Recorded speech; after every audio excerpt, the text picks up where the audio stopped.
ओशो कहते हैं कि तुम किसी की भी हेल्प मत करो, नहीं तो आने वाला समय फिर तुम्हारे लिए बहुत ही ज़्यादा भयानक हो जाएगा। आप सभी को पता है कि ओशो के पास 93 रोल्स रॉयस गाड़ियाँ थी। एक बार एक व्यक्ति ओशो के पास आता है।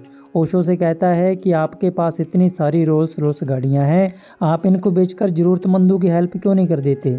तो इसके ऊपर ओशो कहते हैं कि तुम किस किस ज़रूरतमंद की हेल्प करोगे, जहाँ पर तो करोड़ों की गिनती में ज़रूरतमंद है भारत देश में। और ओशो कहते हैं कि अगर मैं अपनी गाड़ियों को बेच भी दूं तो जहाँ पर कितने कितने गरीबों को कितना कितना मिलेगा, ये तुम बताओ। फिर ओशो उस व्यक्ति से बोलते हैं कि क्या तुमने ज़रूरतमंदों के लिए अपनी साइकिल बेची, क्या तुमने ज़रूरतमंदों के लिए अपनी दुकान बेची, और क्या तुमने ज़रूरतमंदों के लिए अपने कपड़े बेचे, ज़रूरतमंदों के लिए तुमने क्या किया। ओशो कहते हैं कि अगर कोई व्यक्ति गरीब है तो वह अपनी वजह से गरीब है, उसे गरीब किसी ने नहीं बनाया है। अगर कोई ज़रूरतमंद है तो उसको आदत पड़ चुकी है दूसरों के सामने हाथ फैलाने की। वो मेहनत करने से डरता है, वो इस तपती हुई धूप में मेहनत नहीं करना चाहता, क्योंकि उसको पता है कि अगर वो मेहनत करेगा तो सिर का पसीना अपने पैरों तक आ जाएगा।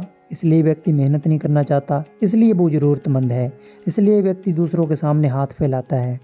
लेकिन जो मेहनत करता है, जो किसी से नहीं मांगता, उसको ज़रूरत नहीं पड़ती किसी के सामने हाथ फैलाने की। इसलिए ओशो कहते हैं कि तुम किसी की हेल्प मत करो। अगर कोई ज़रूरतमंद है तो अपनी वजह से ज़रूरतमंद है, और अगर कोई बंदा गरीब है तो वो अपनी वजह से गरीब है। अगर तुमने गरीबी दूर करने के लिए मेहनत की होती तो आज शायद तुम गरीब ना होते। अगर आज तुमने अपनी ज़रूरतों को पूरा करने के लिए मेहनत की होती तो आज तुम्हारी कोई ज़रूरत ही ना होती। ओशो के जहाँ विचार हम सब के लिए काफ़ी हद तक बहुत ज़्यादा सही हैं, क्योंकि अगर हम किसी को मांगने से कुछ दे रहे हैं तो उसको आदत पड़ जाएगी, फिर जिसका काम मांगने से चल रहा है उसको मेहनत करने की ज़रूरत नहीं है। बात गहरी है लेकिन समझने वाली है।